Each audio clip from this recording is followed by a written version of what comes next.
de por no haver-te conegut i no sentir que ell me la mira molt.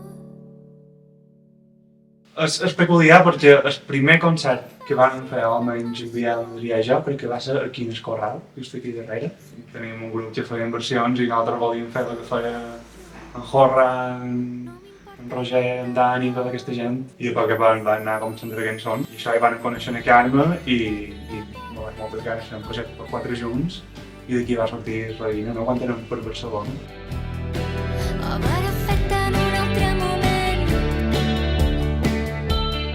Tenien un grup i ja se coneixien tota la vida. Bé, ja mos coneixíem de vista i això, però de fer molts amics tal, va ser quan jo vaig anar a Barcelona, que jo tinc un any menys que ells, i en Pol i jo ens vam fer amics, i quedàvem i cantàvem junts, i un dia vam decidir fer una cançó que està penjada i que ara és molt dolenta.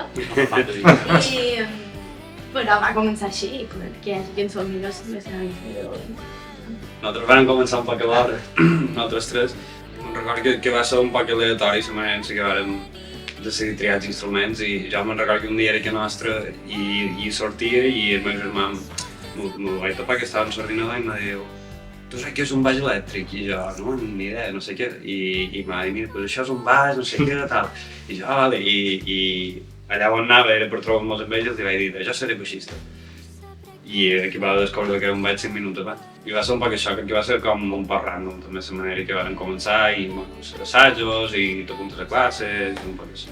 I després això ja Reina va ser quan nosaltres ja duvíem un any a Barcelona i va ser com la Dani Carme. Clar, el tema de bateria també va ser igual d'espontani en Biel. Això érem molt petits, que devien tenir 9 anys i vàrem voler fer perquè sí. I el meu tio lògic, que tocava amb Ribbon i això, tenia una bateria que l'havia deixat el tio Bob. I jo com colze pitjada i apotjada, perquè sempre van tocar coses així. I jo també com en Biel vaig dir, el meu tio té una bateria, jo seré la bateria.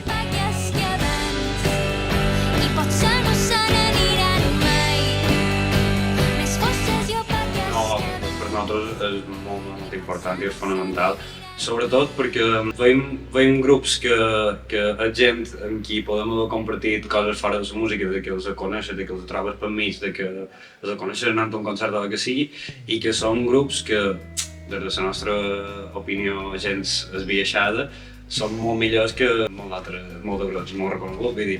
I crec que a nosaltres ens ha ensenyat molt més això, conèixer Pujar fa suar, escoltar els discos seus, anar a veure Saïm, en Jorra, Roig, la Joana, etc. Que crec que és una influència molt més directa, molt més natural i orgànica i crec que això involuntàriament t'anima a tu fer coses i a tu tenir un projecte i alhora també a vegades fins i tot enfocar-lo a un nivell estètic i tot. Ja no és que mos hagin estat una referència pel fet de tenir un grup i una referència musical perquè és que els hem escoltat des de sempre i segur que musicalment també tenim molta influència d'ells, sinó també de manera de relacionar-se amb el públic o entre ells dins del grup. Crec que tot això és el que mos ha marcat més. En concret, el que ha passat per aquí és molt especial. El cas d'ells és que és una influència molt gran perquè són també enciclopèdies de coneixement musical.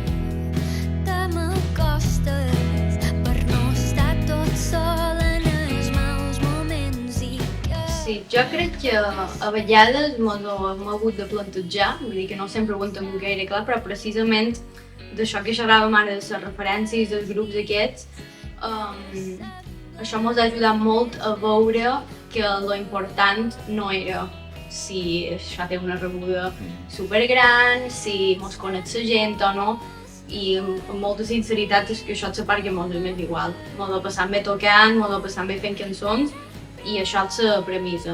A partir d'aquí, tot el que ve, pues, sí que ens esforçam, hem d'assajar.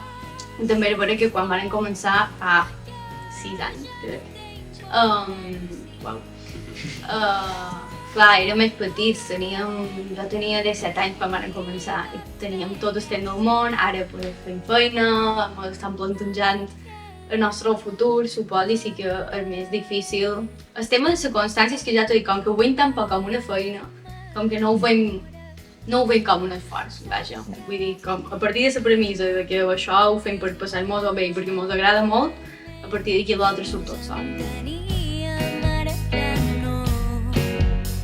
I d'ençà els dies crec que Jo crec que és això, el que deien a Can, posar-t'hi, no tenir por d'equivocar-t'hi, que te surti una cançó que perquè no t'agradi o que a la gent no li agradi, no sé, però anar provant i anar fent cançons i compartir-ho amb els teus companys i els amics, que això és el més guapo de tot.